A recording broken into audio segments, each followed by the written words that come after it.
Buenos días, hermanos. ¿Cuántos están bendecidos por estar en la casa de Dios hoy? ¿Cuántos son bendecidos porque podemos ver su gloria hoy? Hoy vamos a ver un tema muy importante. Antes que nada, saluda al que está al lado. Vamos llegando todos, así que sea bienvenida a la casa de Dios, porque hoy tenemos un tema muy interesante. Tenemos un tema interesante porque es un tema que nos ayuda a conocer la palabra, que cómo se implica en nuestra vida. El tema de hoy vamos a ver la historia de la familia y vamos a ver 3 puntos, que es la primera pareja, el comienzo de la familia y Dios y la familia en un camino. Pero le pido que se ponga de pie para empezar esta oración, antes que nada, para poner a Dios en primer lugar, porque es a través de su palabra la que nos enseña a cómo vivir en familia, cómo conocer sus escrituras y cómo las podemos aplicar a nuestros hijos, no solamente a nuestras vidas. Cierre sus ojos. Padre, te damos gracias una vez más. Te damos gracias porque podemos estar en tu casa, Padre, porque estar en tu casa es una bendición. Te damos gracias por los hermanos que están aquí, pero más importante, damos gracias por tu palabra, que es tu palabra la que nos enseña, la que nos exhorta y la que nos redarguye. Te pedimos que cada persona que escuche esta palabra y que primeramente escuche tu palabra que está escrita en la Biblia, sea una palabra que nos ayude, que nos aliente y que primeramente nos guíe. En el nombre poderoso de Jesús. Amén. Y bueno, empezando la historia de la familia, hoy vamos a profundizar un poco en los comienzos de la familia y cómo a partir de eso se fue avanzando a lo que nosotros hoy conocemos como la familia tradicional y las responsabilidades. Y bueno, ¿alguien sabe de dónde viene la primera pareja o la primera familia en la Biblia? ¿Alguien? Génesis, Adán y Eva. Exacto. Conocemos que en Génesis conocemos a la primera pareja, que es Adán y Eva. Acompáñenme a Génesis 1.27 si tienen su Biblia a la mano, por favor, hermano. ¿1.27? 1.27, por favor. Me dice un amén cuando lo tenga. Y la palabra de Dios dice así: y creó Dios al hombre a su imagen, a la imagen de Dios lo creó, varón y hembra los creó.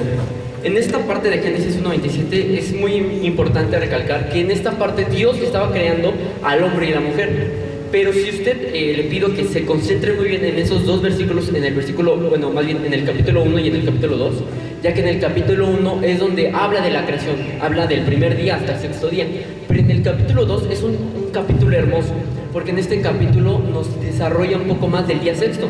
Y bueno, hoy me gustaría compartirle un esquema de cómo nosotros podemos leer la Biblia para entender a Adán y Eva. Y bueno, empezamos con Génesis 1.26, donde aquí Dios tiene la idea del hombre, donde Dios dice que Él va a crear al hombre. Él le dice a la Trinidad que está con Él, dice que vayan a crear al hombre a su imagen y semejanza. De ahí surge la idea de crear al hombre. Luego, en Génesis 2.18, pasándose al otro verso, aquí vemos que Dios quería buscar una idónea para Adán. Aquí dice que yo haré una mujer. Y aquí es importante nosotros, hermanos, que nos detengamos, porque a partir de esto se desglosa mucho, hermano.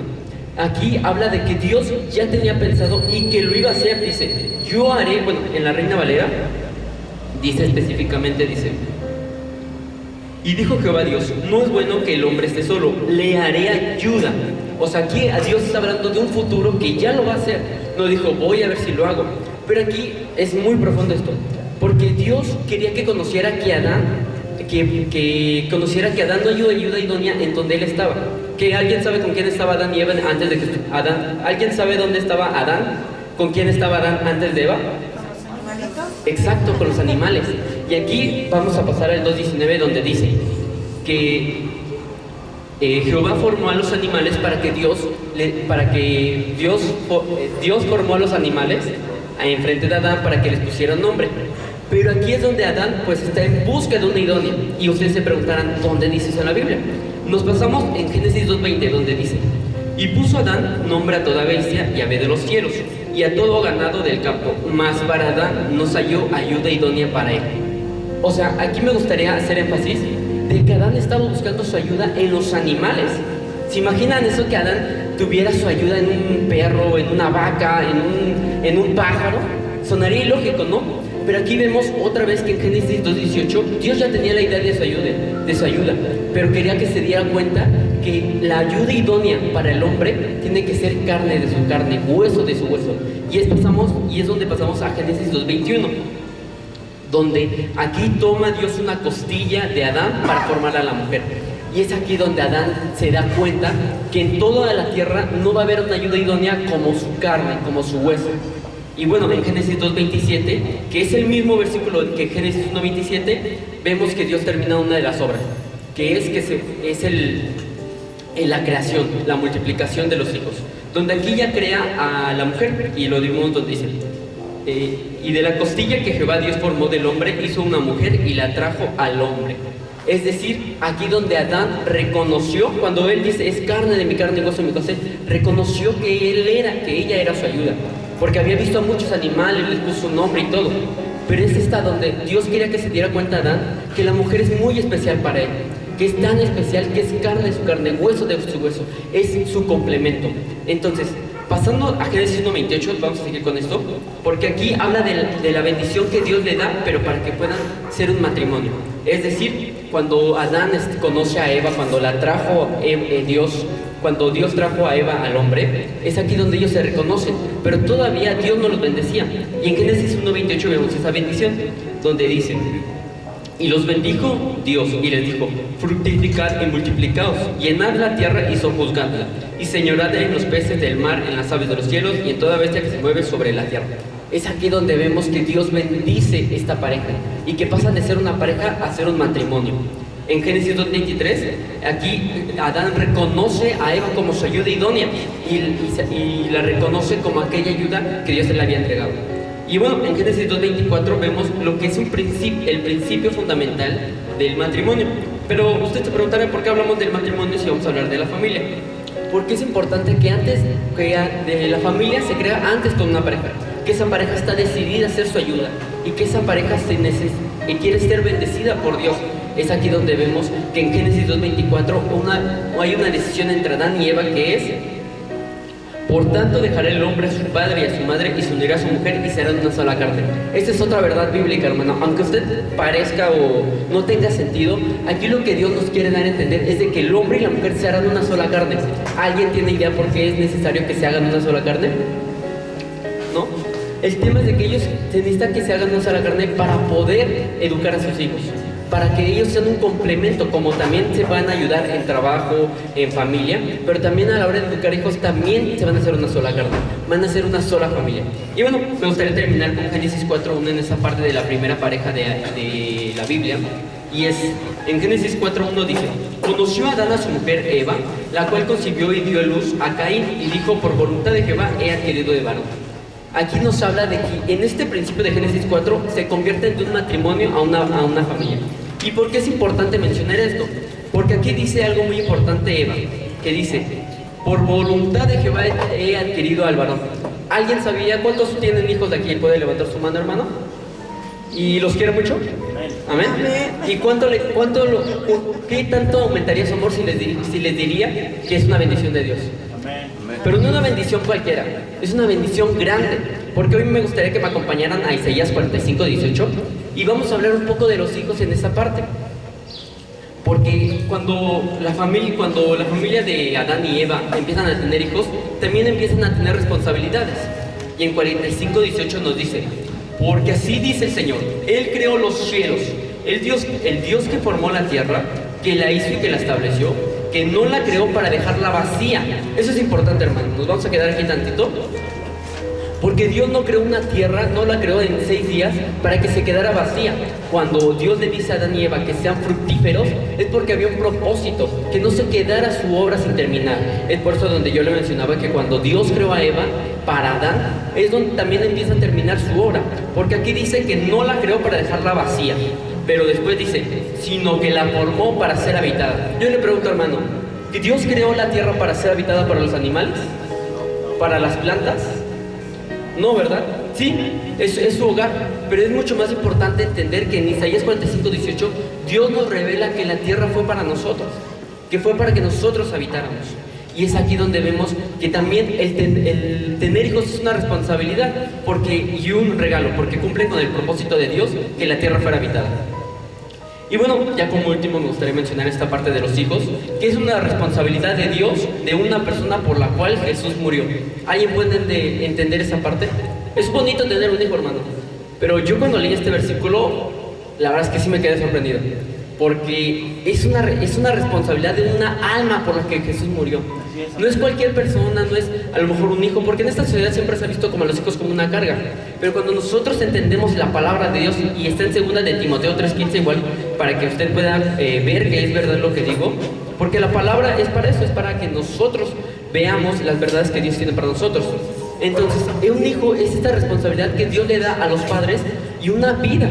Y en 2 de Timoteo 3:15 dice: recuerda que desde niño has leído la Biblia y que sus enseñanzas pueden hacerte sabio, para que aprendas a confiar más en Jesucristo y así seas salvo. Es aquí donde vamos a ver esto más adelante, pero donde los padres tienen la responsabilidad de enseñar a sus hijos acerca de Jesús, acerca de la salvación y acerca de quién es. Pero bueno, pasando al segundo tema, bueno, al tercer tema, que es Dios y la familia en un camino, me gustaría comentar esto. ¿Quién tiene hijos grandes? ¿Quién tiene hijos pequeños? Todos, bueno, la mayoría tenemos, ¿no? Pero ¿por qué es importante esto? Porque ¿cuántos saben que nosotros somos el cuerpo de Cristo? ¿Cuántos pueden decir un amén? Amén. Amén. Entonces, pero así como nosotros somos un cuerpo de Cristo, también así funciona algo más o menos la familia, que entre unos tienen responsabilidades con otros. Es decir, el padre tiene responsabilidades con la madre y con los hijos, pero también los hijos tienen responsabilidades con la madre y con el padre. Y es aquí donde vamos a ver ciertas responsabilidades que tiene cada uno, como el padre. El padre siempre se ha visto como en esta sociedad, o se ha tenido una idea errónea de que el padre tiene que ser aquel que regaña, aquel que castiga. Pero es algo que la Biblia sí nos enseña, pero nos enseña más que eso. Que el padre no solamente es aquella autoridad que regaña, que castiga, o aquel malvado que siempre está después de la madre. No, el padre tiene algo más importante que hacer. Y me gustaría que me acompañaran a Proverbios 4:1. Cuando tenga Proverbios 4:1 me hizo un amén. Igual si lo tiene alguien, el primero que lo tenga, ¿me podrá apoyar leyéndolo en voz alta, por favor? Oír, hijos, la enseñanza de un padre y estar atentos para que conozcáis cordura. Exacto, el padre es aquel hombre que tiene y que es encargado de dar las primeras instrucciones al niño. En otras palabras, con esta palabra en griego también se dice instrucciones o enseñanzas. ¿Cuáles son las primeras instrucciones y unas enseñanzas para un niño? Puede ser caminar, puede ser comer, pero aquí en este tema, que lo vamos a ver un poco en el tema espiritual, el padre es el encargado de encaminar al niño al camino del Señor, darle a conocer las primeras enseñanzas, los primeros rudimentos. Es aquí, le digo, hermano, donde toda la palabra es... Siempre hemos dicho que la palabra es como un manual para nuestra vida, pero es hasta el momento donde lo leemos, donde nos damos cuenta de la responsabilidad que tiene un padre, que tiene una madre y que tienen los hijos. Y es aquí, este es algo hermoso, porque aquí Proverbios nos dice que el padre es el encargado de darle las primeras enseñanzas a los niños, pero también nos dice que es el encargado, o vemos un ejemplo en la Biblia, que es de guiar a la familia. Y hoy, ¿alguien sabe la historia de Lot? Al final de salir de Sodoma y Gomorra, ¿alguien la conoce? ¿Cuál fue el término de su esposa? Terminó en sal, ¿no? Y es aquí donde vemos que Lot ya tenía una familia, tenía 2 hijas y a su esposa. Pero es importante que el padre siempre esté bajo la cobertura de Dios. Y para esto me gustaría seguir con un versículo que es 1 de Corintios 11:3. Y así dice la palabra de Dios: mas quiero que sepáis que el Cristo es la cabeza de todo varón, y el varón es la cabeza de la mujer, y Dios es la cabeza de Cristo. Este versículo ha sido, en varias iglesias es muy polémico, porque se piensa, y es un tema de discusión, que se piensa que Dios hizo menos a la mujer y que Dios hizo menos al hombre, y no, o más bien que la mujer no tiene derecho a algunas cosas que el hombre no, y no. Aquí lo que nos dice es tan importante, que lo acabo de mencionar, que Dios le dio responsabilidades al hombre y a la mujer muy diferentes, pero que les dio responsabilidades. Y es por eso donde en este ejemplo de Lot les voy a hablar de que por qué el hombre tiene que ser cabeza. Porque el hombre tiene que ser cabeza, pero si es guiado por Dios, importante. Porque hoy vamos a ver esta parte y se los voy a platicar a modo de enseñanza. Lot estaba con su esposa y estaban en Sodoma y Gomorra con sus hijos, con sus nueros, y estaban toda su familia. Pero está aquí donde Dios tiene un contacto con Lot. Y Dios le dice a Lot: si tienes familia, huye, porque esto va a estar cañón, o sea, va a haber fuego, se va a quemar. Y entonces Lot le dice a su esposa: vámonos.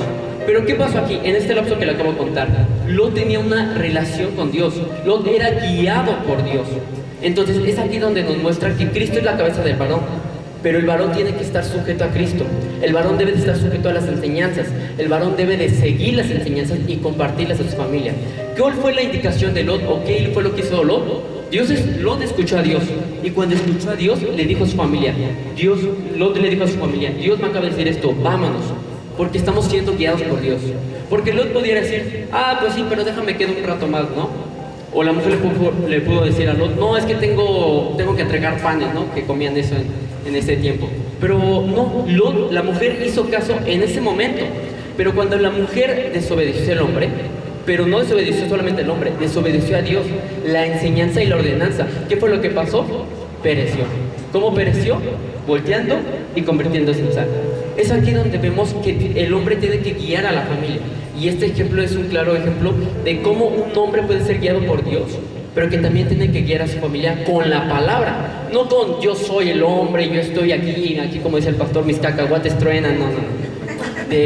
Como el hombre tiene que estar sujetado a Dios y su palabra. Es aquí donde si un hombre lee Proverbios 4:1, y aquí todos los hombres o que son papás que lo están leyendo tienen la responsabilidad de indicar, de enseñarle esas pequeñas enseñanzas a sus hijos. Pero también vemos que hay diferentes maneras que Proverbios 4:1 es una responsabilidad del padre al hijo. Pero también hay responsabilidad, como le mencioné al principio, de los padres a las madres o a sus esposas, que está en Efesios 5:28. Si me acompañara ahí, por favor, se lo agradecería.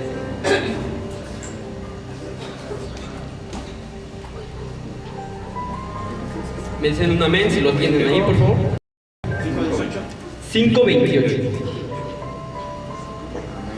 Y dice, así también los maridos deben amar a sus mujeres como a sí mismos, como a sus mismos cuerpos. El que ama a su mujer, a sí mismo se ama. Esto es algo magnífico, hermano, porque unos versículos más adelante nos habla que el varón tiene que amar a su esposa como Cristo amó a la iglesia. Y no sé si alguien me puede explicar esto, pero ¿cuántos saben que Jesús murió por amor? Pero murió por un amor por nada más la iglesia o por todo el mundo. Exacto, entonces el amor del varón debe de ser inmenso por su esposa. No solamente tiene responsabilidades con sus hijos. ¿Cómo se demuestra ese amor? Con afectos, con a lo mejor un decirle te amo de vez en cuando, con un abrazo, con un detalle. Es donde el hombre, que también tiene esa responsabilidad con la mujer de cómo cuidarla tanto físicamente como espiritualmente y como emocionalmente, es donde vemos que la palabra nos enseña que siempre tenemos como hombres o como esposos, que siempre tenemos que velar por nuestra familia. Pero aunque hay muchos versículos de esto que nos hablan de las responsabilidades, me gustaría seguir con la madre o con la mamá, para no que se escuche feo.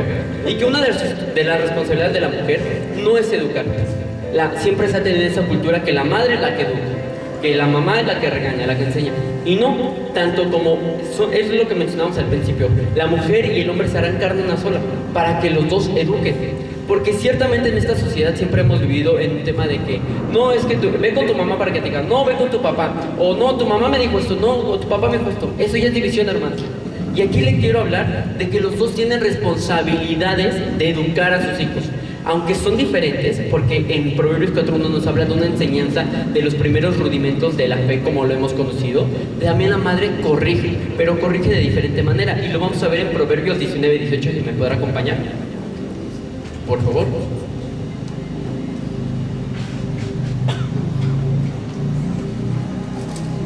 Y la palabra de Dios dice así: castiga a tu hijo en tanto que hay esperanza, mas no se apresure tu alma para destruirlo. Es lo mismo que le comentaba, hermano, que un hijo es una responsabilidad de un alma por la que Jesús murió. Y es aquí donde dice, en la última parte, mas no se apresure tu alma para destruir, su alma para que sea destruida. Entonces, ¿su alma puede ser destruida de un hijo? Sí. ¿Los padres o las madres tienen la oportunidad para evitarlo? También.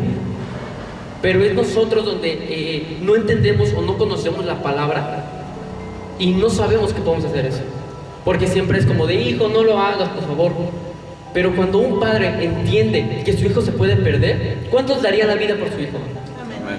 Y eso no fue también lo que hizo Jesús. Jesús dio la vida por nosotros.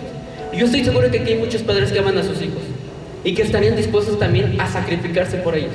Pero aquí también la palabra nos enseña que ellos pueden morir y que la obligación, tanto como de los padres, pero en esa parte también de la madre, es velar por ellos, corregirlos, advertirles, decirle, hijo, no está bien lo que haces. Y yo se los pongo como ejemplo porque me ha pasado muchas veces, ¿no? Que siempre me toca que mi mamá me advierte, dice, hijo, no vaya esta noche, no salga esta noche. Y yo, pues, como un hijo, la verdad es que luego sí digo, pues, voy con Dios, mamá, ¿no? O sea, no, voy con el Rey de Reyes. Pero no, aunque sí es cierto, mi mamá siempre está ahí exhortando. Y aunque hay muchas cosas que a mí me gustaría que leyera Proverbios 31, que hay varios versículos de la familia como Proverbios 31, 21, que habla sobre que cuida a su familia, que no hay que de día y de noche está con ella. También está en Proverbios 31, 8, que es honrada por su familia, que sus mismos hijos la alaban, dicen, madre, gracias por darme de comer, madre, gracias por nunca dejarme. También hay otro donde dice en Proverbios 31, 15, donde habla acerca de que su familia está bien porque ella los cuida. Dice, aunque vengan frío, la mujer no temerá porque sabe la confianza que está en sus hijos. Bueno, dice al final parte, que están abrigados en el invierno. Entonces, es esta parte donde la madre juega un papel fundamental porque tiene un contacto amoroso con su familia. Pero así también como lo tiene con sus hijos, tiene con su esposo. Ya me gustaría acabar con ese versículo que dice que respeta a su marido.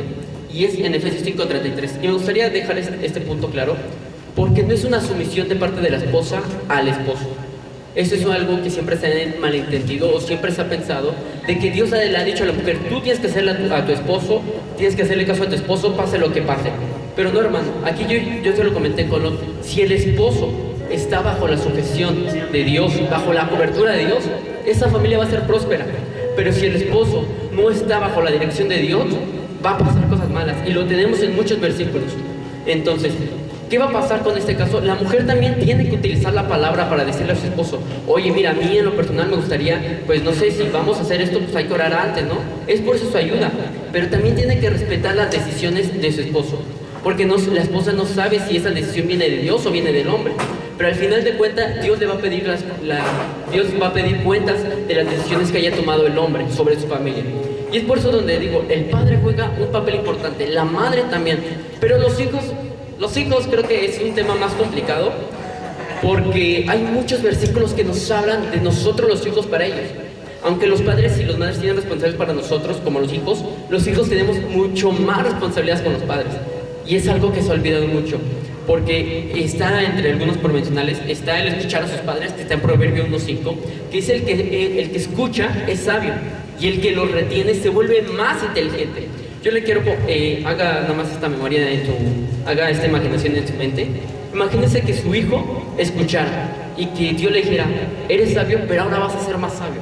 Y que Dios le dé una palabra a usted, y que esa palabra usted se la dé a su hijo. ¿Qué tan prósperos serán los hijos, no? Si los padres están bajo la autoridad de Dios. Amén. Entre muchos también está el honrar en Efesios 6:2, el perdonar en Marcos 10:27, porque sí, tanto los hijos y los padres se equivocan, somos humanos, pero nosotros debemos de perdonar. También está ayudar a sus padres en Salmos 127, en 127:5, que si puede leerse 127 del 3 al 5, lléveselo de tarea porque está hermoso, porque habla de que los hijos son una bendición de Dios. Y que el hombre que tiene muchos hijos es como un guerrero bien armado, un guerrero que los enemigos no podrán temer. ¿Cuántos pueden decir un amén a eso? Amén. Y también a manera de enseñanza por los hermanos, no hay envidia entre los hermanos, y eso está en Génesis 27:6.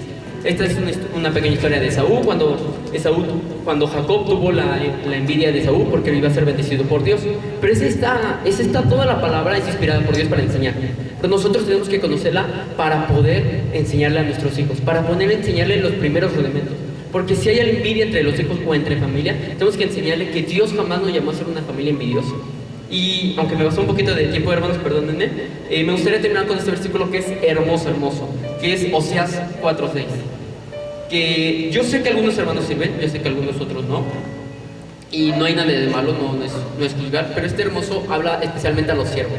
Y para mí es una bendición poder servir esto, porque les contaré algo rápido. Mi mamá me preguntaba, ¿no te sientes raro de hablar del matrimonio, de hijos, de esposos? Yo decía, no, porque pues gracias a Dios me está capacitando, me está enseñando lo que no tengo que hacer. Y 4:6 es algo hermoso que a mí me gusta mucho, que dice, mi pueblo fue destruido porque le faltó el conocimiento. por cuanto desechaste el conocimiento, yo te echaré del sacerdocio. Porque olvidaste la ley de tu Dios, también yo me olvidaré de tus hijos. Esa palabra es poderosa, hermano. Si uno se olvida de la ley de Dios, Dios se va a olvidar de sus hijos. Que los hijos sí pueden pedir por él, pero cuando los hombres, cuando las mujeres o cuando nosotros como jóvenes decidimos dedicar nuestro servicio al Señor, Dios ya tiene a nuestros hijos guardados ahí. ¿Cuántos pueden decir un amén a eso?